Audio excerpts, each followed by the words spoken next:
Assalamualaikum, selamat datang di Cerita Ocha. Semoga kalian tetap sehat ya. Yuk kita mulai ceritanya.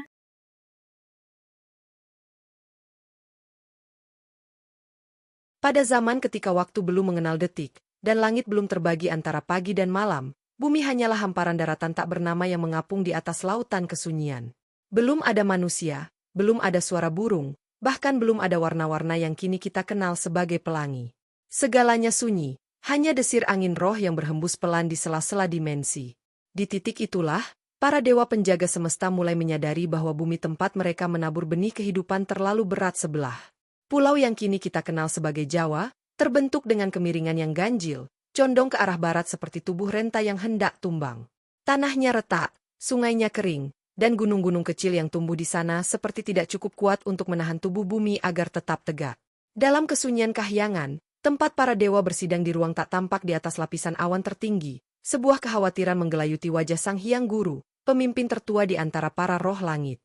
Ia menatap jauh ke bawah, ke permukaan bumi, dengan mata bercahaya-cahaya kebijaksanaan ribuan tahun. Di sekelilingnya, duduklah para dewa lain, Wisnu si pemelihara, Brahma sang pencipta, dan Shiva sang pemusnah, yang kesemuanya turut menyadari bahwa keseimbangan dunia harus segera diperbaiki. Jika dibiarkan, ujar Brahma dalam bisik yang bergemuruh seperti guntur, pulau ini akan terbenam sebelum waktunya. Dan jika Jawa tenggelam, maka poros bumi akan runtuh, dan kehidupan tidak akan pernah sempat dimulai. Dewi Pertiwi, roh agung tanah dan alam, menitikan air mata yang jatuh ke lautan, membentuk ombak yang tidak pernah berhenti bergulung. Ia terlalu mencintai bumi, terlalu mencintai benih-benih kehidupan yang baru ia siapkan.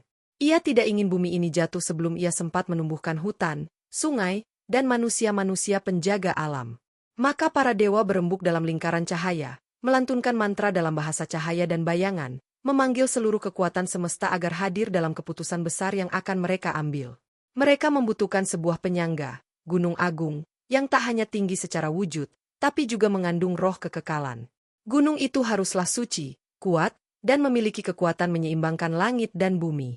Tak ada gunung yang lebih pantas dipilih selain Mahameru, gunung tertinggi yang berdiri di tanah Bharata, sebuah tanah suci yang terletak jauh di sebelah barat. Mahameru bukan sekadar gunung, tapi ia adalah lambang poros dunia. Di tubuhnya, para leluhur agung bersemayam, dan dari puncaknya, doa-doa bisa melintasi 7 langit tanpa terhalang. Mahameru adalah lambang keseimbangan semesta. Namun memindahkannya bukan perkara mudah. Gunung itu telah tertanam sejak awal waktu, dijaga oleh roh-roh penjaga alam dan terlilit oleh akar-akar waktu. Maka hanya kekuatan gabungan dari para dewa utama yang bisa mencabut Mahameru dari tempat sucinya. Dewa Wisnu, sang pemelihara dunia, menawarkan dirinya untuk mengangkat Mahameru dengan cara yang tak biasa. Ia akan menjelma menjadi kurma Avatara, seekor kura-kura raksasa dengan punggung sekuat langit, dan membawa tubuh Mahameru menyeberangi lautan menuju tanah Jawa. Namun aku tak bisa sendiri, katanya. Aku butuh mantera dari Brahma, api dari Shiva, dan air mata dari Pertiwi. Hanya dengan itu, gunung ini akan menerima perpindahannya. Brahma pun meniupkan nafas kehidupan ke arah Mahameru, membangunkan kesadarannya. Shiva menancapkan trisulanya di dasar gunung, menciptakan jalur energi yang menghubungkan gunung dengan inti bumi.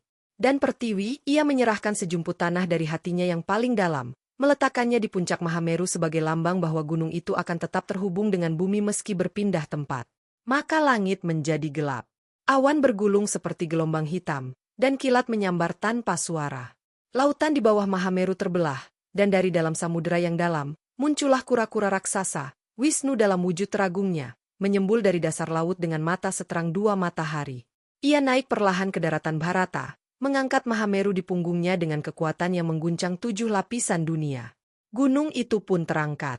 Akar-akarnya terputus dari masa lalu, dan bumi menangis, bukan karena luka, tapi karena haru.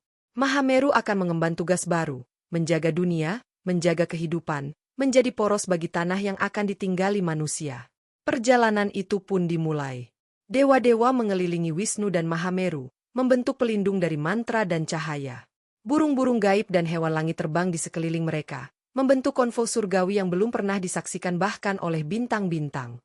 Saat gunung itu mulai mengambang di atas laut, gelombang air berbalik arah, langit menjadi terang seperti siang di malam hari, dan angin membawa aroma kemenyan dari kahyangan. Dunia terdiam, menyaksikan momen besar yang akan tercatat dalam memori langit.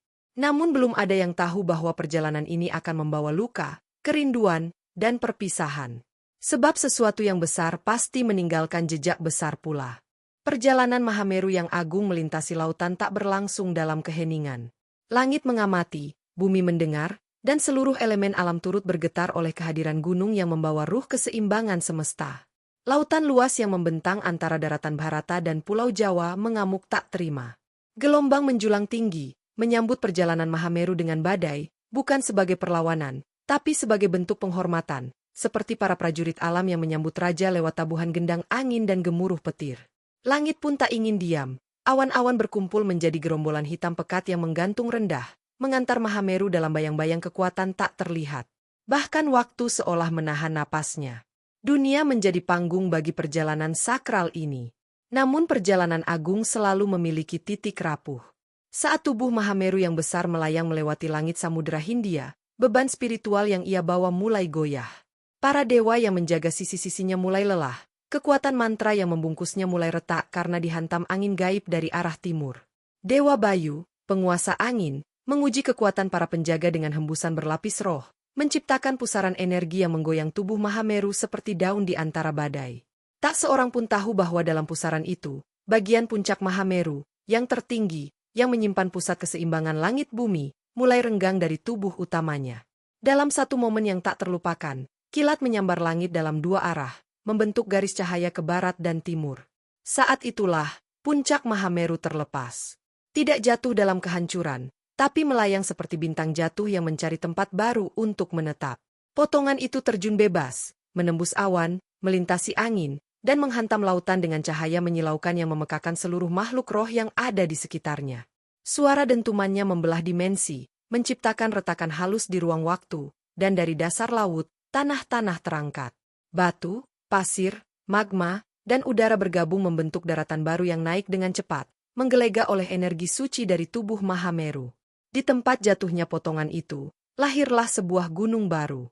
Ia tak tinggi seperti Mahameru, tapi keindahannya memukau roh-roh penjaga alam. Kaldera terbentuk dengan danau biru di tengahnya, seolah menjadi tempat bersemayamnya air mata yang tumpah saat Mahameru terbelah. Gunung itu hidup, tidak hanya secara geologis, tapi secara spiritual. Di balik setiap tebingnya, ada suara lembut yang mendendangkan nyanyian sunyi.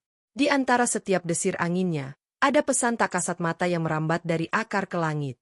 Gunung ini diberi nama Rinjani, nama yang berarti pengingat, atau dalam bahasa roh berarti yang ditinggalkan namun tak pernah dilupakan. Rinjani tumbuh dengan aura keibuan, berbeda dengan Mahameru yang gagah dan keras. Ia lebih sunyi, tapi dalam diamnya, ia memeluk dunia dengan kelembutan yang menggetarkan. Banyak roh leluhur yang memilih tinggal di tubuh Rinjani karena merasa getarannya lebih cocok untuk menyembuhkan, bukan menghukum. Dan di tengah kaldera, terbentuk danau bernama Segara Anak, Laut Anak, sebuah danau suci yang diyakini menyimpan bagian dari ruh Mahameru yang paling dalam. Airnya biru terang, tapi di waktu-waktu tertentu bisa berubah menjadi hijau toska, memantulkan langit atau menangkap bayangan awan seperti cermin yang menyimpan kenangan purba. Penduduk pertama yang tiba di Pulau Lombok adalah manusia-manusia yang dipanggil oleh bisikan roh gunung. Mereka tidak datang untuk berkuasa, tapi untuk belajar. Mereka mendirikan pemukiman di kaki Rinjani, memuja gunung sebagai ibu, danau sebagai anak, dan kabut sebagai wujud dari roh leluhur yang menjaga. Mereka mulai mencatat gerak-gerik angin, dentuman dalam perut bumi, serta arah kabut yang menyelimuti puncak gunung. Dari sana lahirlah kisah, mitos, dan doa yang kemudian diwariskan secara lisan. Rinjani menjadi pusat spiritual yang tak tertulis dalam kitab manapun, tapi dikenal dalam hati setiap manusia yang tinggal di dekatnya. Namun meskipun Rinjani indah, ia tetap menyimpan luka, luka karena terpisah dari tubuh asalnya, dari Mahameru yang kini jauh di barat. Rinjani menyimpan rindu. Dan setiap kali kabut naik dari kawahnya, setiap kali Segara Anak memantulkan cahaya bulan purnama, para tetua berkata bahwa itu adalah tanda Rinjani sedang memanggil Semeru. Suara-suara aneh yang terdengar dari kawah, menurut para penjaga hutan, bukan sekadar suara gas atau letusan alami, tapi ratapan lembut dari gunung yang ingin pulang namun tahu bahwa ia sudah menjadi bagian dari takdir yang baru. Di sisi lain, Mahameru yang akhirnya menancap di tanah Jawa pun merasakan kehilangan. Ia berdiri tegak, menjaga keseimbangan seperti tugasnya, tapi bagian jiwanya telah hilang di tempat yang jauh. Para dewa menyadari bahwa dalam keberhasilan mereka menyelamatkan bumi, mereka juga telah membelah sesuatu yang seharusnya tetap utuh. Mereka tidak bisa mengubah takdir, tapi mereka mengizinkan satu hal, bahwa Semeru dan Rinjani boleh terus saling menyapa, bukan lewat kata, tapi lewat kabut, gemuruh, dan mimpi manusia yang bersih jiwanya. Dan sejak saat itu, setiap kali Semeru mengembuskan asap ke langit, ia tidak sedang meletus, tapi sedang berbicara. Dan Rinjani, dalam diamnya yang agung, selalu mendengar. Gunung Rinjani tidak hanya sekadar hamparan tanah tinggi dan bebatuan cadas. Ia adalah tempat di mana batas antara dunia nyata dan dunia gaib menjadi sangat tipis, hanya selaput kabut yang memisahkannya. Di antara pohon-pohon cemara yang berjajar seperti penjaga senyap, di balik padang savana yang diterpa matahari sore, bersemayam sebuah kekuatan yang tak bisa dijelaskan oleh ilmu manusia. Dari dalam kawah, ketika malam benar-benar hening, suara lembut kadang terdengar, seperti nyanyian perempuan yang mendayu dalam bahasa yang tak lagi dikenal. Mereka yang berani naik terlalu tinggi, namun membawa niat yang salah, akan disesatkan oleh angin dan gema nyanyian itu.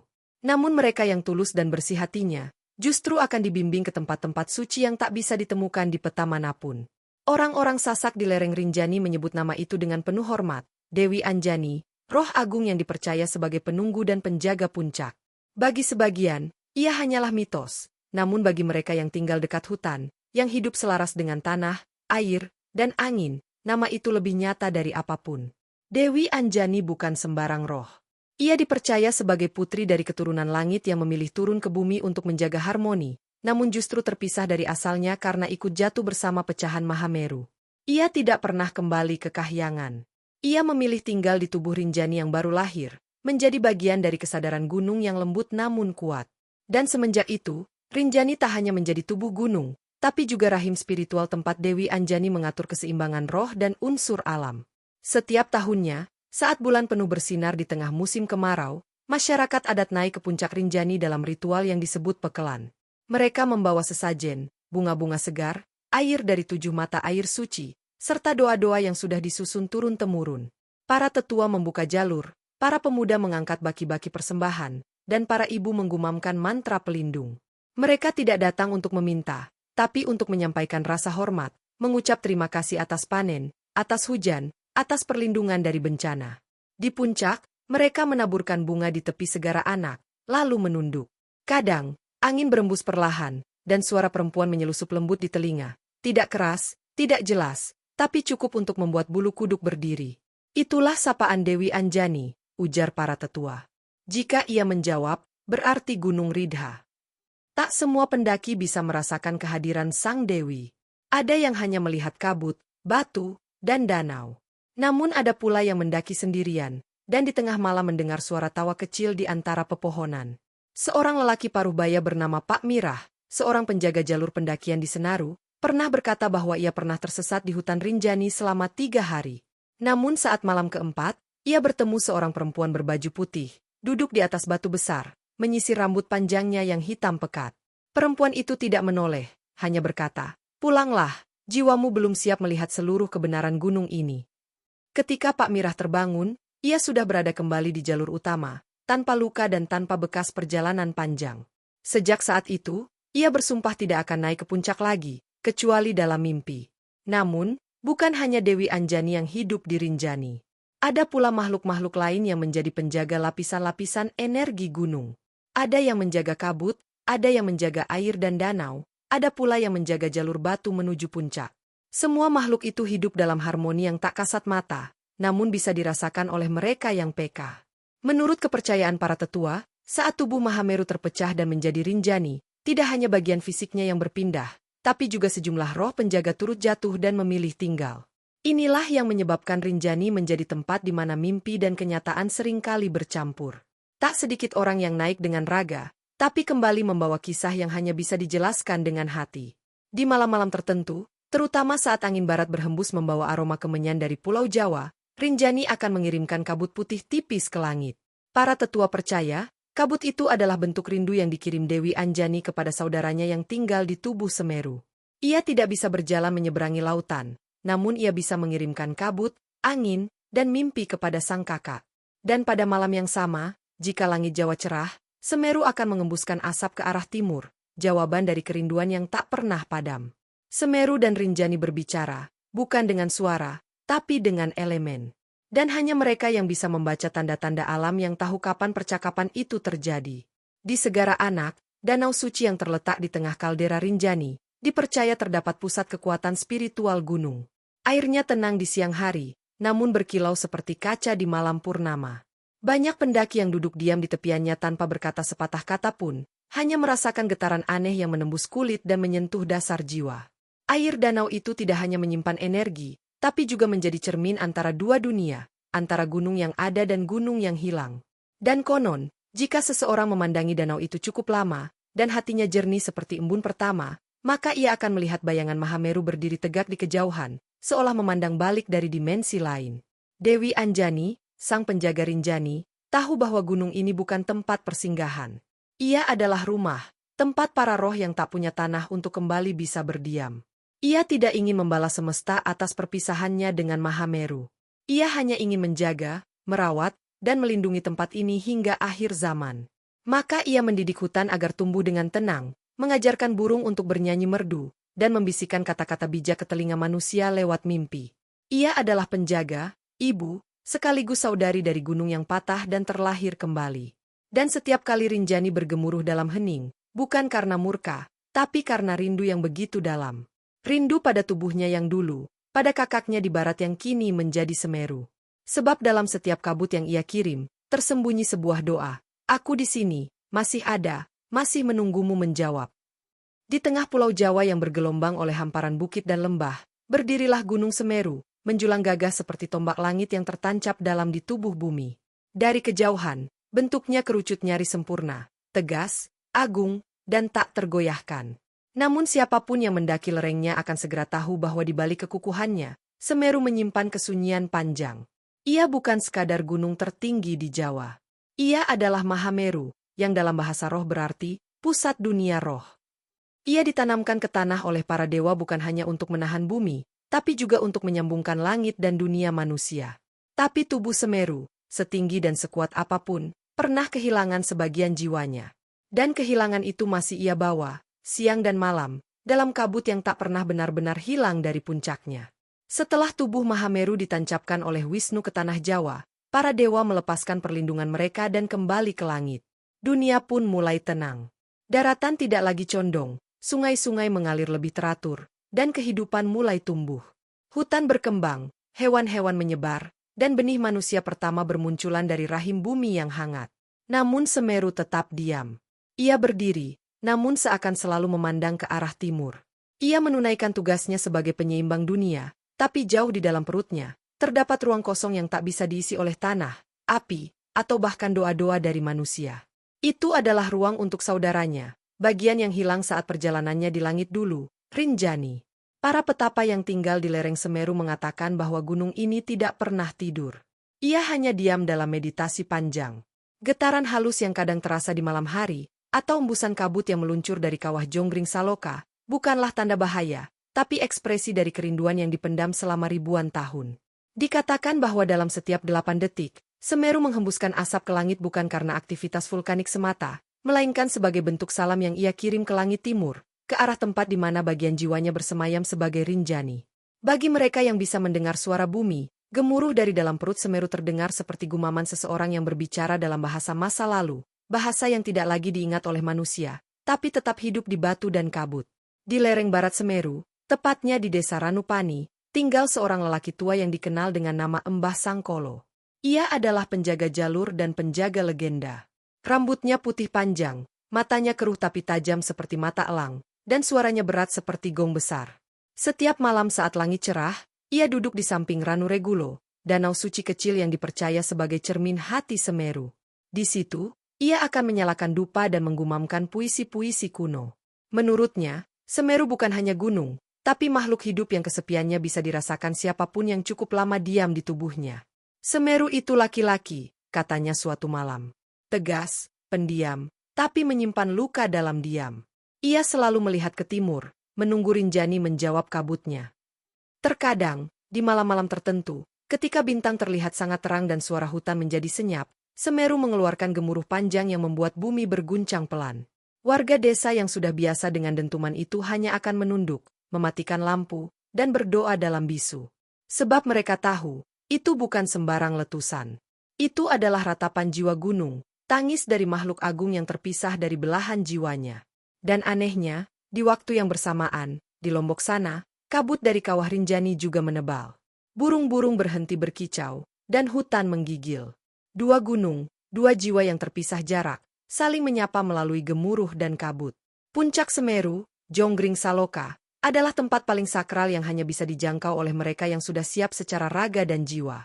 Tak semua pendaki mampu mencapai sana dengan utuh. Ada yang menyerah karena fisik, ada pula yang tersesat dalam kabut batin sendiri.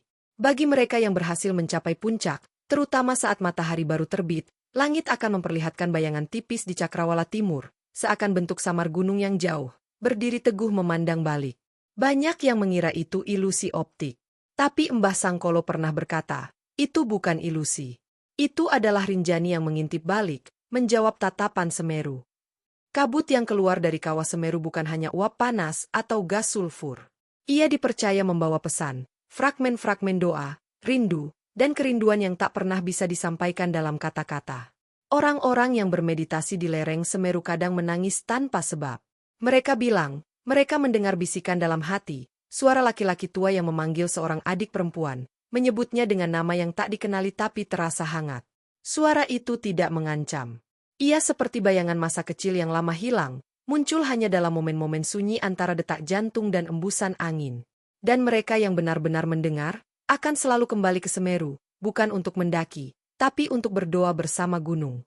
Semeru, dalam seluruh kegagahannya, tidak pernah melupakan bagian dirinya yang jatuh di tengah lautan. Ia berdiri di tanah baru, menjalankan tugasnya sebagai penjaga keseimbangan dunia. Tapi jauh di dasar kawahnya, dalam ruang gelap yang tidak bisa disentuh manusia, tersimpan rindu yang begitu dalam, rindu pada gunung lain yang kini berdiri megah di Lombok sana. Dan setiap kali kabut naik ke langit dari kedua gunung, itu adalah percakapan tak bersuara antara dua roh tua yang pernah menjadi satu tubuh, Semeru dan Rinjani, saudara langit yang terpisah oleh takdir, namun selalu terhubung oleh cinta yang tak pernah padam. Di antara ladang-ladang kentang dan pohon kopi yang berjajar rapi di lereng Rinjani dan Semeru, hidup orang-orang yang tak membutuhkan kitab untuk memahami alam. Mereka tidak belajar lewat sekolah, namun lewat embusan angin, warna kabut, dan arah jatuhnya bunga-bunga kering di jalan setapak. Para tetua desa percaya bahwa gunung-gunung tidak hanya berdiri, tetapi juga hidup. Mereka bernapas, merasa, dan berbicara.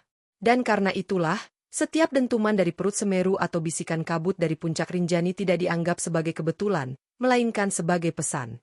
Mereka menyebutnya percakapan gunung, dan hanya mereka yang hatinya cukup tenanglah yang bisa mendengar dan mengerti artinya.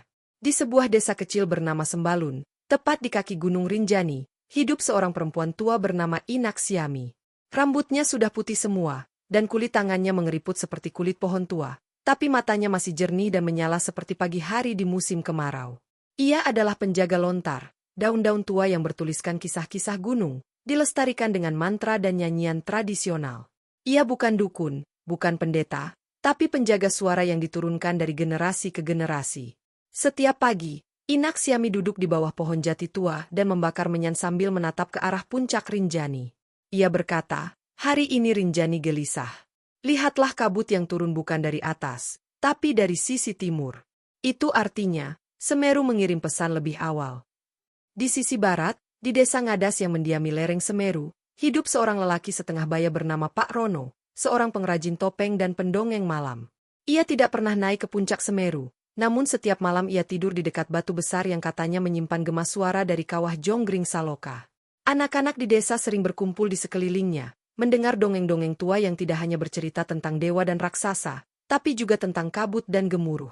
Jika kabut turun di pagi hari tanpa angin, kata Pak Rono, itu tandanya Semeru sedang berbicara. Tapi kalau kabut itu terus menetes ke barat daya, itu bukan bicara biasa.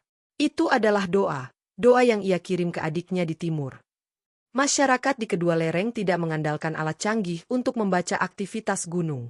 Mereka percaya pada naluri dan tanda-tanda halus yang ditinggalkan alam, suara jangkrik yang mendadak diam, burung hantu yang bernyanyi di siang bolong, atau batang pohon yang membengkok tak biasa ke arah langit. Semua itu adalah simbol, bagian dari bahasa kuno yang diwariskan sejak zaman Mahameru masih satu tubuh. Mereka tidak menolak teknologi, tapi mereka tahu bahwa yang spiritual tidak bisa diukur oleh sensor. Kadang, yang tidak terlihat justru yang paling nyata, kata Inak Siami sambil menunjuk bayangan Rinjani di balik kabut pagi. Di waktu-waktu tertentu, seperti saat bulan penuh, bulan purnama besar di musim kemarau, kedua desa mengadakan ritual yang sama, meski mereka tidak pernah saling berbicara atau sepakat untuk melakukannya. Di Sembalun, masyarakat naik ke Danau Segara Anak untuk mengirimkan bunga dan doa, sedangkan di Ngadas, mereka menyalakan obor dan menggantungkan dedaunan di depan pintu rumah. Tanpa saling tahu, mereka tengah mempertemukan doa di antara dua gunung. Aneh, tapi begitulah cara semesta bekerja. Ketika dua roh saling rindu, maka mereka akan membuat manusia ikut menari dalam irama yang tak terdengar. Anak-anak yang lahir di desa-desa ini tumbuh dengan telinga yang peka dan hati yang tenang. Mereka belajar bahwa gunung bisa bersahabat, bisa pula murka, tergantung cara manusia memperlakukannya. Mereka tahu bahwa ketika Semeru dan Rinjani sedang bicara, maka manusia harus diam dan mendengar. Tidak menambang, tidak memotong pohon sembarangan, tidak naik ke puncak tanpa membawa doa. Mereka percaya bahwa pendaki yang hilang atau tersesat bukan hanya karena salah jalur, tapi karena tidak meminta izin pada penjaga gunung. Dan izin itu bukan diminta dengan suara, tapi dengan niat dan penghormatan. Para petani di lereng Semeru pernah bercerita bahwa setiap kali ada kabut turun di waktu yang tak biasa, bukan pagi, bukan sore, dan kemudian disusul oleh gemuruh lemah dari dalam bumi, itu tandanya Semeru sedang bermimpi. Dan dalam mimpinya, ia berjalan di atas laut, mencari Rinjani. Gunung juga bisa bermimpi, kata Pak Rono suatu malam. Tapi mimpinya tak pernah selesai, karena adiknya sudah jadi dunia yang lain. Sementara itu, para pendaki yang kembali dari puncak Rinjani membawa cerita tentang malam-malam aneh ketika angin berembus hangat dari barat dan membuat mereka terbangun sambil menangis. Mereka tidak tahu mengapa, tapi hati mereka seperti sedang ditarik oleh sesuatu yang jauh, seolah ada suara yang memanggil, "Tenang, aku masih di sini." Di langit, para bintang pun seolah tahu tentang percakapan dua gunung ini. Konstelasi tertentu muncul lebih terang saat Semeru dan Rinjani saling mengirim kabut. Awan pun membentuk garis tipis yang menyambungkan keduanya, melintasi lautan dan pulau-pulau kecil. Para pelaut tua yang menyeberang dari Bali ke Lombok percaya bahwa jika langit berwarna ungu keperakan di tengah malam, maka itu adalah tanda dua gunung sedang saling menatap. Maka mereka akan melemparkan bunga ke laut dan melafalkan nama kedua gunung, Mahameru. Rinjani, seperti doa agar laut tetap tenang dan arah tetap jelas. Percakapan gunung bukan hanya mitos, tapi kenyataan yang hidup dalam hati manusia. Ia tidak tertulis, tapi terasa. Tidak terdengar, tapi menggetarkan. Dan bagi mereka yang tinggal di antara dua gunung ini, hidup bukan sekadar bertani atau berdagang, tapi juga mendengarkan. Sebab Semeru dan Rinjani, dalam semua kabut dan gemuruhnya, terus bicara tentang kerinduan yang tak pernah selesai, dan manusia hanyalah penumpang yang beruntung bisa menyimak, walau sejenak. Di lereng Semeru bagian selatan, di sebuah desa kecil bernama Argosari, lahirlah seorang anak laki-laki di tengah malam yang sunyi, saat kabut turun lebih awal dari biasanya dan suara gemuruh lembut terdengar dari puncak gunung. Anak itu diberi nama Jati, yang berarti kuat dan kokoh, seperti pohon yang akarnya menembus batu dan batangnya menantang langit. Ibunya, seorang janda penenun, percaya bahwa Jati dikirim bukan hanya sebagai anak, tapi juga sebagai jawaban dari doa yang pernah ia ucapkan saat kehilangan suaminya dalam pendakian bertahun-tahun silam. Ia membesarkan Jati dengan cerita, bukan dongeng biasa, tapi kisah tentang Semeru dan Rinjani yang saling merindu, tentang kabut yang membawa pesan, dan tentang manusia yang bisa menjadi jembatan antara dua dunia jika hatinya cukup bersih. Sejak kecil, Jati berbeda dari anak-anak lain. Ia lebih senang duduk diam di batu besar dekat ladang ibunya, memandangi puncak gunung yang sering tertutup awan. Ia sering berbicara sendiri, bukan karena gila, tapi karena ia merasa gunung sedang menjawab. Suatu malam, ketika usianya baru menginjak 7, ia terbangun dari tidur dengan mata basah. Dalam mimpinya, ia berdiri di antara dua gunung, satu menjulang tinggi dengan asap dan batu panas, satu lagi lembut dengan danau dan angin yang berbau bunga. Keduanya memanggil namanya secara bergantian. Dan sejak malam itu, Jati sering terjaga di malam hari hanya untuk memandang ke arah timur, tempat bayangan Rinjani berdiri di seberang lautan, meski ia belum pernah melihatnya dengan mata kepala sendiri. Ibunya tidak melarang Jati bermimpi besar, tapi ia selalu mengingatkan, gunung itu seperti manusia. Nak, kalau kau hanya ingin menaklukkan, ia akan menolakmu. Tapi kalau kau datang membawa hormat, ia akan memelukmu. Kalimat itu tumbuh dalam diri Jati seperti akar. Ia mulai belajar membaca tanda-tanda alam, dari arah jatuhnya bunga Kamboja, bentuk kabut yang naik dari sungai, hingga cara burung elang melayang di langit sebelum hujan. Ia menyerap semuanya dalam diam, seperti gunung menyerap hujan. Dan ketika usianya menginjak 17, di tengah malam sunyi yang sama seperti malam kelahirannya, ia memutuskan, ia akan mendaki kedua gunung itu. Bukan untuk menjadi pahlawan, bukan untuk menantang tinggi, tapi untuk menyatukan kembali dua suara yang terus memanggilnya dalam mimpi. Persiapan Jati tidak seperti pendaki kebanyakan. Ia tidak membawa perlengkapan modern atau peta digital. Ia hanya membawa tas tua, botol bambu, kitab kecil berisi doa-doa dari ibunya, dan sebungkus daun kering yang menurut ibunya akan menenangkan roh penjaga hutan. Sebelum berangkat, ia mendatangi Mbah Sangkolo di Ranupani, meminta restu dan petunjuk. Lelaki tua itu menatap Jati lama, seolah mengenali sesuatu dalam matanya. "Kau bukan sekadar anak manusia," katanya pelan. "Di tubuhmu mengalir suara yang sudah lama hilang. Jika kau benar-benar mendaki Semeru dan Rinjani, jangan cari petunjuk di papan penunjuk. Cari di kabut, di diamnya angin, dan di dalam detak jantungmu sendiri." Perjalanan pertama dimulai di Semeru. Jalur yang ia lewati bukan jalur umum. Ia mengikuti suara dalam dirinya, meniti jalur sunyi yang kadang tidak tampak oleh mata biasa. Ia tiba di Kalimati saat matahari tenggelam, dan tidur di bawah langit penuh bintang. Dalam tidur, ia bermimpi bertemu seorang lelaki tua dengan tubuh dari batu dan mata dari lava yang menyala. Lelaki itu tidak berbicara, hanya menunduk dan menyodorkan segenggam tanah. Saat Jati menyentuh tanah itu, tubuhnya terasa panas namun damai. Ketika terbangun, ia menemukan bekas tanah merah di telapak tangannya, bukti bahwa mimpi itu bukan sekadar ilusi. Puncak Semeru disambut dengan kabut tebal dan udara dingin yang menggigit tulang. Tapi Jati tidak gentar. Ia berdiri di atas jonggring saloka dan menutup mata, membiarkan angin menerpa wajahnya. Saat itu, kabut tiba-tiba berputar di sekelilingnya, membentuk pusaran lembut. Suara gemuruh muncul dari dalam bumi, bukan keras, tapi dalam dan lambat, seperti seseorang yang berbicara dalam tidur panjang. Di antara hembusan itu, Jati mendengar bisikan, ke timur ke cahaya yang jatuh, ke air yang menangis. Ia tidak mengerti seluruhnya, tapi ia tahu, itu adalah panggilan dari Rinjani. Jati turun dengan langkah ringan, seperti gunung telah melepasnya dengan damai. Ia tidak langsung pulang, tapi menuju timur. Menyeberang lautan, meniti jalur yang baru ia dengar dari cerita orang-orang tua. Setiap malam ia bermimpi lebih jelas. Wajah seorang perempuan dengan rambut panjang dan mata yang teduh, berdiri di tepi danau, menunggu. Ia tahu, Dewi Anjani telah memanggilnya. Rinjani sedang menunggu jawaban dari Semeru, dan Jati, manusia biasa, telah ditunjuk semesta untuk menjadi pembawa pesan. Langkah Jati membawanya jauh ke timur, menyeberangi lautan yang menghubungkan Pulau Jawa dan Pulau Lombok. Ia menaiki kapal kecil yang ditumpangi para petani dan nelayan, duduk di antara karung-karung beras dan jala ikan, menatap langit dengan tatapan yang tak bisa dijelaskan oleh mereka yang melihat. Wajahnya tenang, tapi matanya seperti sedang berbicara dengan sesuatu yang tak terlihat. Di ujung cakrawala, bayangan Rinjani mulai muncul, besar, biru, dan diam. Tapi bagi Jati, itu bukan sekadar gunung. Ia melihatnya sebagai mata yang memejam dengan sabar, seolah menunggu seseorang datang dan membangunkannya dari tidur panjang. Ketika kakinya menjejak tanah Lombok, ia merasa hawa berbeda menyentuh kulitnya. Angin di sana lembut namun penuh aroma tanah basah dan bunga yang tak pernah ia cium sebelumnya. Ia berjalan tanpa peta, hanya mengikuti arah matahari dan kata hatinya. Di sebuah desa bernama Sembalun, ia disambut oleh seorang nenek tua yang mengenal namanya bahkan sebelum ia memperkenalkan diri. "Kau anak Semeru," katanya sambil menyentuh dada Jati dengan jari kurusnya yang gemetar. "Dari mimpi-mimpi kami, kau datang untuk menyambungkan kembali suara yang lama terputus." Nenek itu adalah Inak Siami, penjaga kisah dan pelindung jalur kabut.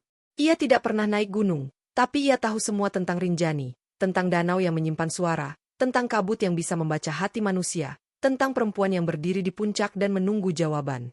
Di rumahnya yang penuh aroma dupa dan bunga kering, ia mengisahkan bagaimana setiap malam bulan purnama, Rinjani berbicara melalui danau segara anak. "Jika kau berani masuk ke dalam kabut dan tidak lari ketika dia memanggil," ujar Inak Siami, "kau akan diberitahu kenapa kau dipilih." Setelah 3 hari tinggal di desa, Jati mulai mendaki. Ia melewati padang savana yang luas, tempat angin bernyanyi dan langit terasa sangat dekat. Ia menapaki jalur yang sama sekali tidak ditandai, jalan tua yang konon hanya muncul bagi mereka yang membawa niat suci. Pohon-pohon di sekelilingnya membentuk lengkungan, seolah memberi jalan. Burung-burung tidak berkicau, tapi terbang mengikuti langkahnya. Hutan Rinjani bukan seperti hutan biasa. Ia hidup, sadar, dan mengamati. Dan Jati berjalan seolah menyatu dengannya. Ia tidak menaklukkan alam, tapi melebur di dalamnya. Di tengah perjalanan, ia tiba di sebuah titik sunyi di mana udara mendadak menjadi sangat dingin. Di situ berdiri sebuah batu besar berbentuk seperti kepala naga. Ia duduk, memejamkan mata, dan di saat itulah kabut turun, pelan, tapi terus-menerus, hingga tubuhnya tak terlihat lagi. Dalam kabut itu, suara mulai muncul, tidak keras, tapi menembus kulit. Suara tangis. Bukan dari manusia, bukan dari hewan. Tangis yang sangat tua, seolah berasal dari waktu yang sudah lupa namanya. Jati tidak lari. Ia duduk lebih dalam dan menunggu. Kemudian muncullah sosok. Dari balik kabut, seorang perempuan berbaju putih, rambut panjang, kulitnya seperti bulan, matanya seperti danau. Ia tidak berjalan, tidak melayang, hanya hadir. Kau datang dari api, katanya lembut. Dan aku adalah air. Tapi kita berasal dari batu yang sama. Jati menunduk, tubuhnya gemetar, bukan karena takut, tapi karena jiwanya mengenali suara itu dari mimpinya. Perempuan itu, Dewi Anjani, menatapnya tanpa emosi, hanya dengan cahaya tenang dari matanya. Semeru mengirimu, tapi dia tidak bisa bicara sendiri.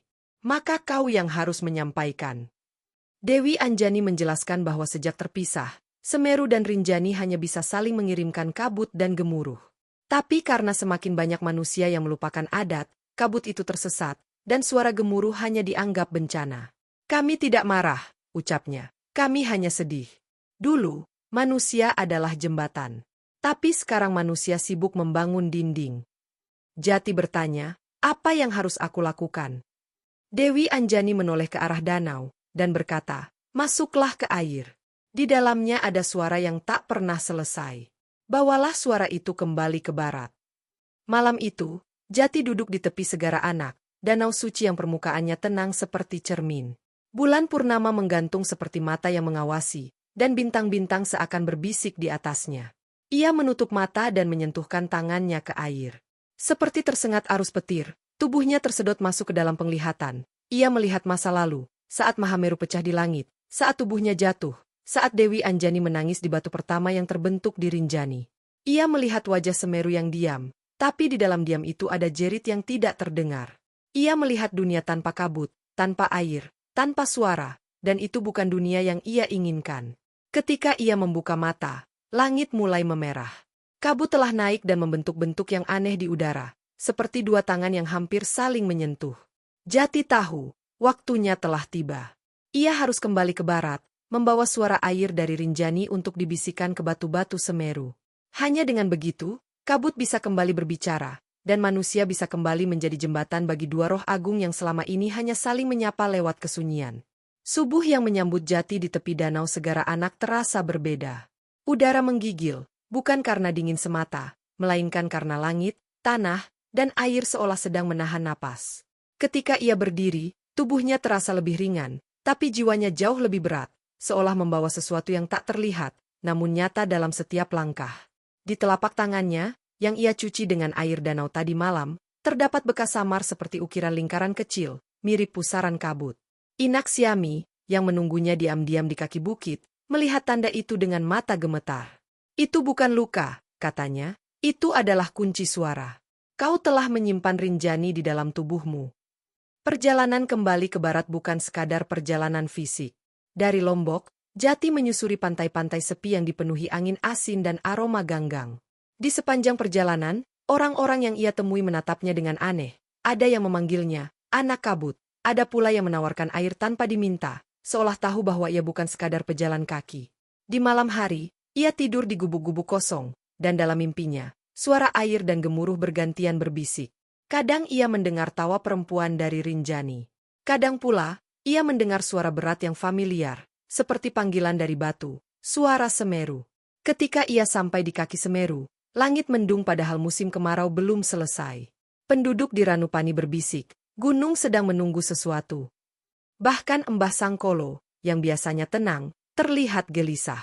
Kabut datang dari arah timur, katanya, sambil memandangi langit. Itu hanya terjadi jika Rinjani mengirim pesan. Ia menatap Jati dengan mata tajam, lalu berkata pelan, kau bawa suara itu, bukan? Jati hanya mengangguk. Ia tahu, Kata-kata tidak cukup untuk menjelaskan apa yang ia alami. Ia hanya bisa menunjukkan. Sebelum naik, Jati duduk bersila di tepi Ranu Kumbolo. Ia menutup mata dan menyentuh air danau. Seperti sebelumnya di Segara Anak, ia merasakan gelombang halus, tapi kali ini, bukan hanya dari satu arah. Dari dalam danau muncul gema yang berbalas. Suara air Rinjani kini bergetar di tubuh air Semeru. Burung-burung berhenti berkicau, dan angin mendadak sunyi. Kabut tipis turun, meski matahari sedang terang. Para pendaki yang melihatnya hanya bisa berdiri diam, seperti menyaksikan sesuatu yang tak bisa dijelaskan. Jati tahu, inilah saatnya. Ia harus mencapai puncak lagi, bukan sebagai pendaki biasa, tapi sebagai pembawa pesan. Pendakian kali ini terasa berbeda. Tanah di bawah kakinya terasa hangat, tidak menakutkan, tapi penuh getar yang menyambut. Pohon-pohon berdesir seperti menyampaikan salam. Bahkan kabut tidak menyelimuti jalan seperti dulu. Ia membuka jalur, seolah mengakui Jati sebagai bagian dari dirinya. Setiap langkah seperti dibimbing oleh kekuatan yang lembut, dan setiap tarikan napas mengandung suara-suara bisu. Di malam hari, ia bermalam di Kalimati, dan dalam tidur, ia bermimpi berjalan di antara dua gunung yang saling mendekat. Tanahnya retak, namun dipenuhi bunga yang mekar di sela-sela batu. Ia terbangun dengan air mata di mata. Saat mencapai Jonggring Saloka, puncak Semeru, langit terbuka lebar. Tidak ada kabut. Tidak ada angin. Hanya sunyi yang dalam. Jati berdiri di tengah kawah, menutup mata, dan meletakkan tangannya ke tanah. Dalam diam itu, tubuhnya bergetar, dan dari dalam dadanya terdengar suara air yang menetes, lambat, lalu deras, bukan dari mulut, tapi dari dalam jiwa. Suara itu bergema ke tanah, ke batu, dan ke dalam kawah. Semeru diam, tapi kemudian muncul getaran halus yang merambat dari bawah kaki. Kabut naik dari kawah, membentuk lingkaran di udara, dan di dalamnya tampak bayangan samar, wajah perempuan dari Rinjani, tersenyum perlahan. Langit pun bereaksi. Awan dari arah timur muncul dan menyentuh awan di atas Semeru. Untuk pertama kalinya dalam bertahun-tahun, awan membentuk pola melingkar sempurna, dua pusaran yang bertemu dan berputar lambat. Para pendaki di bawah mengangkat wajah, tercengang. Mereka tidak tahu apa yang terjadi, tapi mereka merasakan udara yang berbeda. Tenang. Penuh makna. Jati sendiri hanya tersenyum. Ia tahu, dua gunung telah bersentuhan lagi. Bukan secara fisik, tapi dalam suara, dalam kabut, dalam hati. Sebelum turun, Jati duduk di batu datar di puncak dan menuliskan sesuatu di tanah dengan jarinya. Tidak ada tinta. Tidak ada kertas. Hanya kalimat pendek yang ditulis di debu.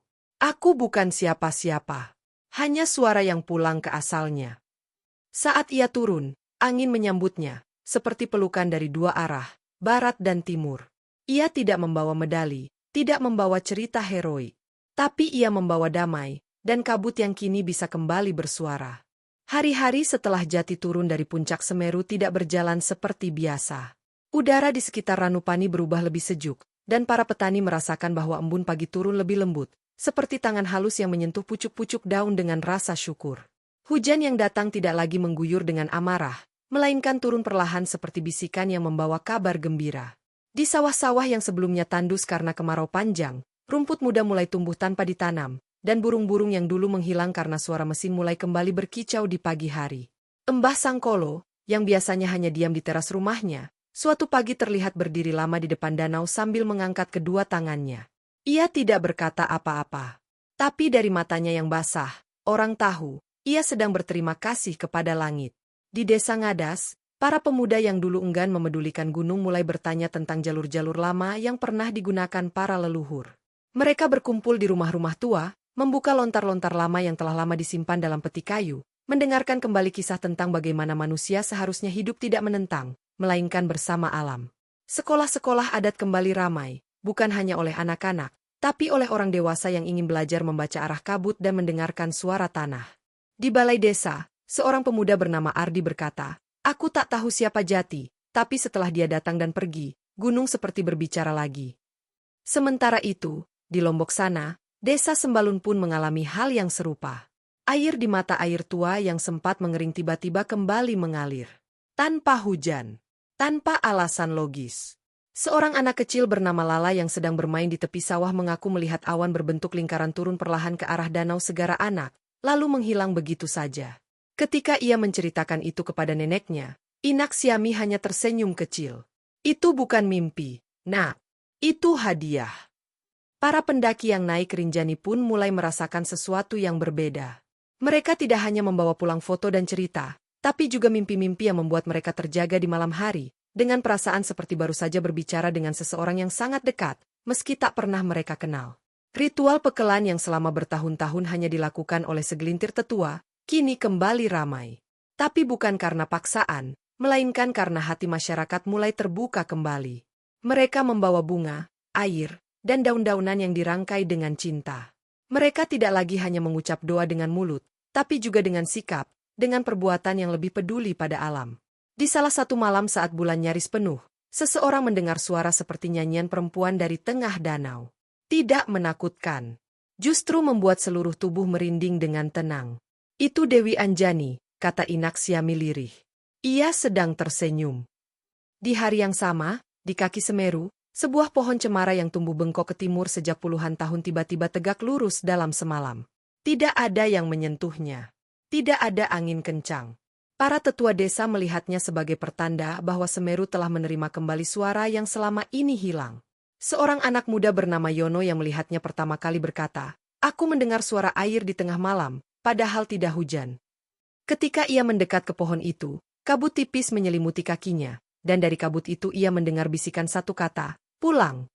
Pemerhati gunung dari luar daerah mulai datang untuk meneliti apa yang terjadi. Mereka mencatat perubahan suhu tanah, kelembaban udara, dan anomali suara dari dalam kawah. Tapi tak satu pun dari alat mereka bisa menangkap apa yang dirasakan oleh warga desa. Mereka hanya melihat angka. Sementara penduduk mendengar suara.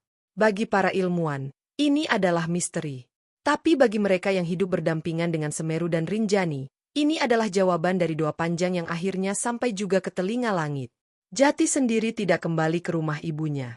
Ia menghilang setelah menyentuhkan telapak tangan terakhir kalinya ke tanah Semeru. Namun kisahnya menyebar cepat, bukan melalui media atau surat kabar, tapi dari mulut ke mulut, dari mimpi ke mimpi.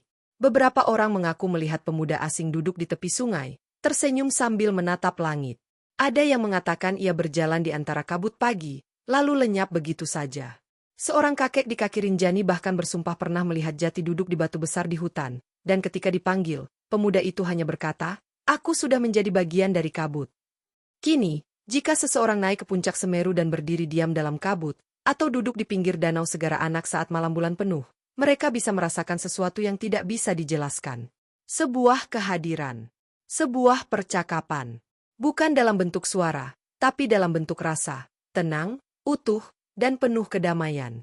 Semeru dan Rinjani tidak lagi saling memanggil dalam kesepian. Mereka telah dipertemukan kembali, bukan dalam tubuh, tapi dalam jiwa. Dan semua itu terjadi karena satu anak manusia yang mendengar, dan memilih untuk menjawab.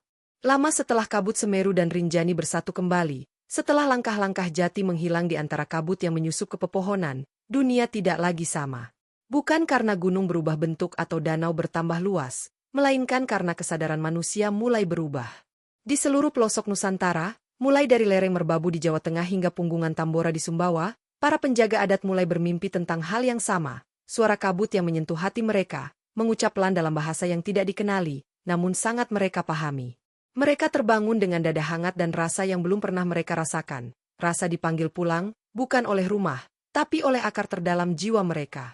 Di sebuah pesantren tua di lereng Gunung Lawu, seorang kiai sepuh bermimpi melihat dua gunung yang berdiri saling menatap, dihubungkan oleh jembatan cahaya. Dalam mimpi itu, seorang pemuda bertubuh kabut berjalan perlahan di antara keduanya, membawa mangkuk dari tanah liat yang penuh air. Ketika ditanya siapa dia, pemuda itu menjawab, "Aku hanya suara. Aku bukan pemilik gunung, hanya penjaga jembatannya." Ki itu, yang terkenal bijak dan berhati jernih, bangun lalu menulis puisi yang kelak dibacakan dalam pengajian-pengajian. "Jika kau rindu pada keseimbangan, dengarlah kabut. Jika kau ingin damai, tidurlah dekat tanah." Di tempat lain, para biksu di Vihara Kaki Gunung Agung di Bali mulai membacakan doa-doa lama yang sudah ratusan tahun tak pernah diucap. Seorang biksu muda mendengar suara perempuan menangis saat meditasi, dan dari tangis itu muncul gambaran gunung dengan danau di dalamnya. Ia tak tahu tentang Rinjani sebelumnya, tapi saat melihat peta, ia menangis. "Itulah dia," ucapnya. Perempuan di mimpiku tinggal di sana. Para tetua kemudian menggali kitab tua dan menemukan bahwa dahulu kala, leluhur mereka percaya ada saudara gunung yang tersebar di seluruh kepulauan, terhubung oleh kabut dan kesunyian. Kini mereka sadar, suara itu telah kembali. Di rumah-rumah adat di Toraja, Sumatera Barat, dan pedalaman Kalimantan, para penutur kisah turun-temurun mulai mengganti alur dongeng lama mereka.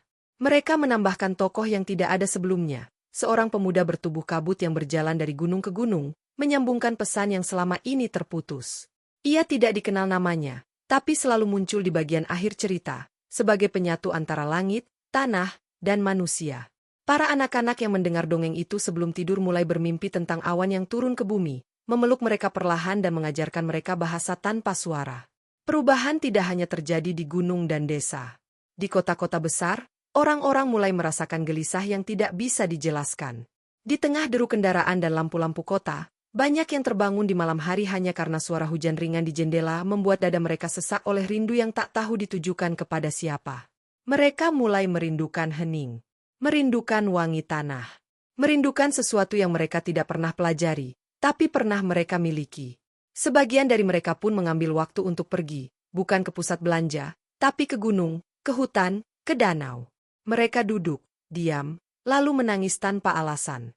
Tapi setelah itu, mereka merasa lebih utuh.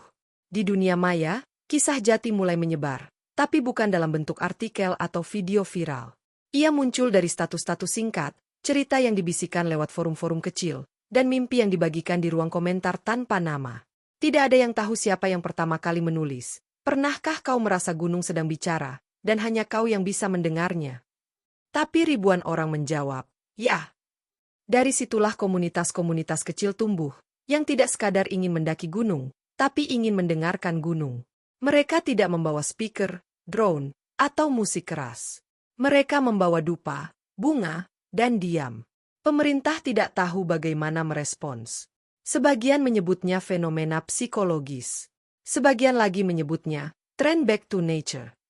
Tapi para penjaga gunung tahu, ini bukan tren. Ini adalah gelombang pemulihan. Sebuah panggilan dari dua gunung agung yang suaranya telah lama tenggelam oleh kesibukan dunia manusia. Dan kini, setelah suara itu kembali, ia tidak hanya terdengar di Semeru dan Rinjani, tapi di setiap tempat di mana manusia masih bersedia diam dan mendengarkan. Bahkan laut pun menjadi lebih tenang, seolah ikut menenangkan nadi bumi yang akhirnya berdetak dalam irama yang lama hilang. Di suatu malam di lereng Gunung Slamet, seorang anak laki-laki duduk sendiri di tengah kabut. Ia tidak tahu tentang jati. Ia belum pernah ke Rinjani. Tapi ia merasa seperti sedang diawasi, bukan dengan takut, tapi dengan kasih. Ia memejamkan mata, dan berkata, "Aku di sini." Kabut menari pelan di sekelilingnya, dan dalam diam itu, ia merasa seolah seseorang menjawab, "Kami juga di sini. Dengarlah." Suara itu kini menjadi bagian dari tanah. Ia tak butuh pengeras, tak butuh bahasa. Ia hidup dalam kabut, dalam angin, dalam detak jantung bumi.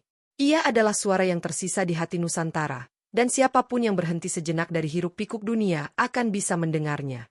Malam itu datang seperti perjamuan agung, bulan menggantung tanpa noda, bintang-bintang berdiri tegak seperti penjaga takdir, dan angin bergerak lambat, seolah ingin menunda waktu. Di sebuah bukit kecil antara dua aliran sungai yang mengalir dari punggung Semeru dan Rinjani, seorang lelaki tua mendirikan tenda dari kain putih. Ia tak membawa alat bantu, tak membawa makanan, hanya sebatang tongkat dan sebongkah batu yang ia ambil dari dasar danau Segara Anak. Ia berniat tidur, bukan untuk istirahat, tapi untuk mencari mimpi. Lelaki itu adalah Jati, yang konon sudah lenyap dari dunia nyata, namun muncul sesekali di batas mimpi manusia yang bersedia membuka hati. Saat tubuhnya tertidur dalam keheningan, jiwanya mengapung di ruang yang tak memiliki arah. Ia berjalan di antara kabut yang membentuk jalanan cahaya. Tidak ada tanah, tidak ada langit, hanya udara yang bergetar lembut seperti napas bayi. Di depan sana, dua sosok mulai muncul, besar, kokoh, dan diam. Mereka tak berbicara, tapi segala sesuatu dalam mimpi itu seakan tahu siapa mereka. Yang satu berdiri dengan batu-batu menyala merah di tubuhnya, asap membumbung pelan dari pundaknya. Yang satu lagi berdiri tenang, dengan rambut berupa aliran air, dan mata yang seperti danau tak bertepi. Keduanya saling menatap. Jati berdiri di antara keduanya. Ia tahu apa yang harus ia lakukan, meski tak seorang pun mengucapkannya.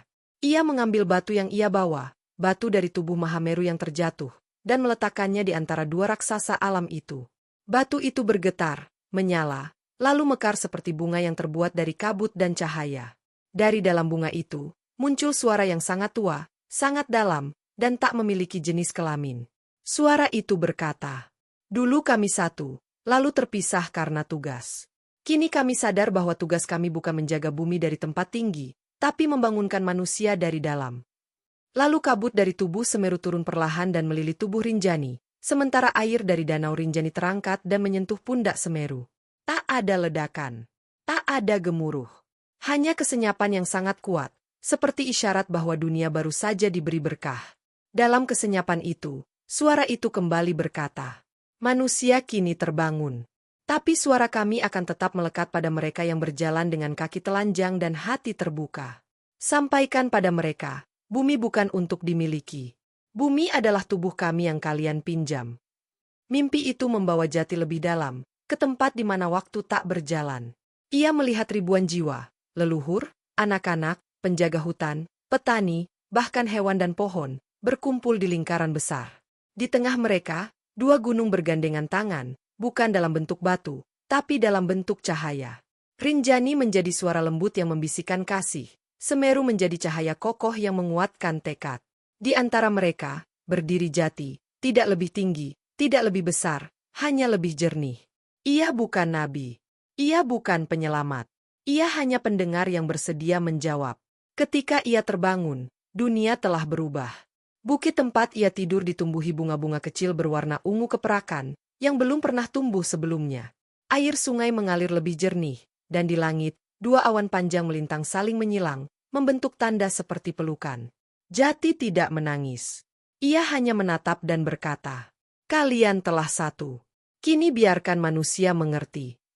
Sejak malam itu, mimpi yang sama mulai mengunjungi banyak orang, petani di Flores, pendaki di Sumatera, bahkan anak sekolah di kota-kota besar. Mereka bangun dengan rasa yang sama, rasa ditunjukkan sesuatu yang lebih besar dari hidup mereka, tapi bukan untuk ditakuti, melainkan untuk dirawat. Sebagian menjadi perawat hutan, sebagian lagi menjadi guru yang mengajarkan anak-anak tentang mendengar alam, bukan hanya membaca buku. Satu mimpi, satu suara, tapi ribuan bentuk jawaban. Kini orang tahu bahwa yang menyatukan Semeru dan Rinjani bukan lagi kabut atau gemuruh, tapi kesediaan manusia untuk mengingat. Mengingat bahwa mereka lahir dari tanah, tumbuh bersama air, dan akan kembali ke dalam pelukan gunung. Mimpi Jati bukanlah akhir, melainkan jembatan. Dan siapapun yang berani tidur di dekat bumi, dengan hati terbuka dan pikiran sunyi, mungkin akan bertemu dengan dua gunung itu, dan suara yang tak lagi terpisah. Beberapa tahun setelah malam mimpi itu, di desa-desa sekitar Semeru dan Rinjani, anak-anak mulai tumbuh dengan cara yang berbeda. Mereka tidak sekadar bermain di ladang atau berlomba di jalan tanah, tapi juga duduk diam di bawah pohon, memandangi awan sambil menggumamkan lagu-lagu yang tidak pernah diajarkan. Lagu-lagu itu tidak memiliki lirik tetap, tidak punya ritme pasti, tapi terdengar sangat tua, seperti nyanyian dari dalam bumi. Para orang tua yang mendengar kadang terdiam, lalu menoleh ke langit, seolah mengerti bahwa suara yang mereka dengar adalah gema dari sesuatu yang dulu hampir hilang. Di salah satu sekolah dasar di lereng Rinjani, seorang guru bernama Busri menemukan seorang muridnya, Nara, gadis 7 tahun yang sering menyendiri, menulis puisi tentang dua gunung yang saling berkirim kabut. Ketika ditanya dari mana ia mendapatkan kisah itu, Nara hanya menjawab, "Aku dengar waktu tidur." Tapi tidak dari mimpi. Dari air yang bisik-bisik. Puisi itu menyebar cepat di antara guru dan orang tua. Tidak ada yang mengerti sepenuhnya maknanya, tapi semua yang membacanya merasa tersentuh. Di salah satu baitnya, tertulis, "Jika aku tak mengerti bahasa burung, aku akan jadi kabut. Jika aku tak mengerti air, aku akan jadi batu." Agar gunung bisa tetap bicara, meski manusia sibuk menutup telinganya. Fenomena itu tidak hanya terjadi di Lombok. Di Jawa Timur, di lereng Semeru, anak-anak mulai membuat lingkaran di sore hari, meletakkan bunga di tengahnya, lalu menunduk dalam diam. Tidak ada ritual resmi. Tidak ada perintah dari siapapun. Tapi ketika ditanya, mereka hanya berkata, "Kami sedang dengar gunung." Para orang tua yang dulu tumbuh dengan kisah Jati mulai menyadari, suara yang dulu menghilang, kini hidup dalam tubuh anak-anak. Mereka tidak mempelajarinya dari sekolah, tapi dari udara, dari embun, dan mungkin dari warisan yang ditanam Jati lewat jalur yang hanya bisa dilalui oleh kepekaan. Sementara itu, di kota-kota, muncul gerakan-gerakan kecil yang mengajak anak muda kembali ke gunung, bukan untuk mendaki, tapi untuk mendengarkan. Komunitas bernama Ruang Kabut muncul di Bandung, Yogyakarta, dan Denpasar. Mereka menggelar pertemuan tanpa pembicara, hanya duduk melingkar di taman, lalu menulis pesan dari suara angin atau suara air yang mereka dengar hari itu. Di tengah dunia yang sibuk bicara, mereka memilih diam. Diam yang bukan kosong, tapi diam yang penuh isi, seperti danau yang menyimpan gema gunung-gunung tua. Di dunia maya, cerita tentang Semeru dan Rinjani kembali muncul, bukan dalam bentuk mitos yang jauh dan dingin, tapi dalam bentuk jurnal harian, puisi, bahkan sketsa yang menggambarkan dua gunung saling mengulurkan tangan. Seorang pemuda ilustrator dari Makassar menggambar sosok Jati dengan tubuh transparan, berdiri di antara dua gunung yang saling berkabut. Karyanya viral, tapi bukan karena keindahan visual semata. Ribuan komentar di bawahnya adalah kalimat-kalimat pendek seperti, "Aku juga pernah mendengar suara itu. Kabut pagi ini membisikkan namamu. Gunung itu bukan batu. Ia ingatan." Sekolah-sekolah mulai mengubah kurikulum mereka secara perlahan. Bukan karena dipaksa pemerintah, tapi karena guru-guru muda mulai menyadari bahwa kecerdasan tak hanya soal angka dan logika, tapi juga soal hubungan dengan tanah. Mereka mengajak murid-murid berkemah di pinggir hutan, duduk di tepi sungai, dan menulis surat untuk gunung. Surat-surat itu tidak dikirim ke pos. Mereka dikubur di tanah atau dibakar menjadi abu lalu ditiup ke langit. Dan anehnya, setelah kegiatan itu, banyak dari mereka mengalami mimpi yang sama, bertemu sosok yang duduk di batu besar, tersenyum dan berkata, "Kau sudah dengar. Sekarang simpanlah." Bagi sebagian orang dewasa, semua ini tampak seperti ilusi kolektif atau tren sesaat. Tapi bagi mereka yang hatinya sudah disentuh kabut, mereka tahu ini bukan kebetulan. Ini adalah resonansi, pantulan dari suara yang dulu pernah bergema antara Semeru dan Rinjani, dan kini bergetar dalam tulang anak-anak dan orang-orang yang tak sengaja mendengarnya. Suara itu tidak memaksa, tidak menuntut, hanya menawarkan, "Jika kau ingin tahu siapa dirimu, dengarlah aku." Dari ladang, dari ruang kelas, dari balkon rumah di kota, suara itu mulai tumbuh.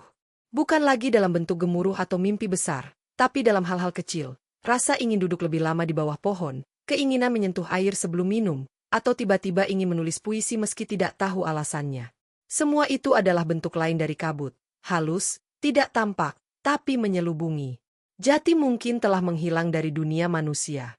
Tapi suaranya hidup, bukan hanya dalam batu dan air, tapi dalam jiwa generasi yang tumbuh dari bisikan gunung. Dan seperti Rinjani dan Semeru, mereka tidak butuh banyak kata. Mereka hanya butuh hadir dan diam, agar dunia bisa bicara kembali. Di dunia yang terus bergerak, tempat waktu mengejar manusia dan manusia berlomba menaklukkan waktu, gunung-gunung tetap berdiri dalam diamnya yang agung. Mereka tidak berlari. Mereka tidak memanggil dengan suara keras.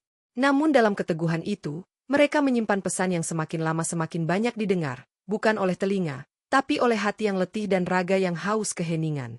Semeru dan Rinjani, dua gunung yang dahulu terpisah oleh kehendak dewa dan kesalahan zaman, kini telah menyatu kembali dalam kesadaran manusia. Tapi penyatuan itu bukan akhir, justru adalah awal dari tanggung jawab yang lebih dalam. Bukan untuk menjaga alam seperti menjaga benda. Bukan untuk menyelamatkan bumi seperti menyelamatkan warisan. Tapi untuk mengingat bahwa kita adalah bagian dari ritme semesta, bukan penontonnya. Dan bagi mereka yang telah terhubung dengan suara gunung, yang pernah duduk dalam kabut dan menangis tanpa sebab, mereka tahu, tugas menjaga bukanlah perintah, melainkan getaran dari dalam dada, suara halus yang berkata, "Aku adalah tanah yang kau pijak. Aku adalah air yang membasuh wajahmu. Jika aku sakit, kau pun merasakan perihnya." Orang-orang mulai memahami bahwa keseimbangan tidak datang dari aturan, tapi dari hubungan. Hubungan antara tubuh dan bumi, antara napas dan angin, antara air mata dan sungai. Dan hubungan itu hanya bisa lahir jika manusia berhenti merasa sebagai penguasa, dan mulai mengingat diri sebagai anak yang pulang ke rumah setelah lama tersesat. Seperti Jati, yang tidak pernah meminta kekuatan, tapi justru dipercaya karena ia mendengarkan. Seperti para anak kecil di desa, yang tidak diajari cara menyembah gunung, tapi menyentuh tanah dengan penuh kasih. Muncul kembali tradisi yang dulu dianggap kuno, orang-orang mulai membuka pintu saat hujan pertama turun, membiarkan air membasahi lantai rumah sebagai tanda berkah. Di pesta panen, doa tidak hanya dipanjatkan untuk hasil melimpah, tapi juga untuk kesabaran tanah yang terus memberi meski sering dilukai. Di perkotaan, taman-taman kecil dijaga dengan hati seperti menjaga bayi. Air dimurnikan tidak hanya dengan alat, tapi dengan niat. Dan setiap langkah menuju alam bukan lagi untuk menaklukkan, tapi untuk mengucap terima kasih. Mereka yang mendaki gunung kini membawa bunga, bukan bendera. Mereka berhenti di tengah jalan hanya untuk mendengar suara burung atau gemericik air. Di lereng Rinjani, seorang pendaki muda berkata kepada temannya, "Kita tak perlu sampai puncak. Mungkin yang kita cari justru ada di kabut ini." Di lereng Semeru, seorang perempuan duduk di batu besar dan menulis di buku kecilnya, "Gunung ini tidak ingin dikalahkan. Ia hanya ingin dikenali." Dan kata-kata itu, tanpa disadari, mengalir ke media sosial, ke tulisan tangan, ke puisi, ke mural, menjadi mantra modern yang menyambungkan kota dan gunung dalam bahasa baru. Orang tua yang dulu takut anak-anak mereka melupakan adat, kini tersenyum saat melihat cucunya memetik bunga lalu menaruhnya di bawah pohon, tanpa diminta. "Dia tidak tahu artinya," kata sang nenek. Tapi sang kakek membalas, "Tapi jiwanya tahu." Dan benar, anak-anak itu tidak diajari secara lisan, tapi mereka mewarisi ingatan yang tinggal di udara, di dalam kabut, di dalam mimpi-mimpi yang datang di malam sunyi. Mereka adalah generasi yang tidak bertanya apa arti keseimbangan, tapi bertanya, bagaimana caranya menjadi bagian dari napas gunung ini? Semeru dan Rinjani, kini tidak hanya berdiri di dua pulau yang terpisah. Mereka berdiri di dada setiap manusia yang pernah diam di hadapan alam, dan merasa kecil namun utuh. Dan dalam keheningan itu, keseimbangan lahir. Bukan karena ditugaskan, tapi karena jiwa sudah tahu jalannya sendiri, pulang, menyatu, menjaga. Setelah Semeru dan Rinjani bersatu dalam kesadaran manusia, dunia tidak lagi berjalan dengan cara lama. Tidak serta-merta menjadi surga, tidak juga tanpa kesulitan, tapi arah angin kehidupan mulai berubah. Peradaban yang sebelumnya didorong oleh ambisi untuk menguasai, kini pelan-pelan digerakkan oleh kerinduan untuk menyatu. Manusia tidak lagi bertanya bagaimana menaklukkan alam, melainkan mulai bertanya, bagaimana caranya agar kita tidak kehilangan tempat pulang? Dan jawaban dari pertanyaan itu bukan ditemukan dalam mesin atau pasar, tapi dalam suara diam dari gunung, kabut, dan danau, suara yang hanya bisa didengar oleh hati yang telah lelah menaklukkan. Di kota-kota besar, arsitek mulai merancang bangunan dengan bahan yang mengikuti aliran air, bukan menghalangi. Taman kota dibuat bukan hanya untuk keindahan, tapi sebagai tempat meditasi, tempat orang-orang bisa duduk diam tanpa ditanya, tanpa diusir, hanya untuk mengingat bahwa mereka pernah lahir dari tanah. Sekolah menghapus pelajaran, eksploitasi sumber daya alam, dan menggantinya dengan bertemu dengan air, tanah, dan angin. Para guru tidak hanya mengajar dengan papan dan spidol, tapi dengan daun, dengan pasir, dengan aroma kayu yang dibakar perlahan di kelas terbuka. Mereka tahu, jiwa manusia yang sehat tidak lahir dari hafalan, tapi dari hubungan. Di desa-desa, perubahan terlihat lebih dalam. Para petani tidak lagi menunggu musim dari kalender pabrik, tapi dari gerak kabut dan arah angin pagi. Mereka memulai hari dengan menabur bunga di mata air, tidak untuk sembahyang dalam pengertian sempit, tapi sebagai saling sapa antara manusia dan tanah.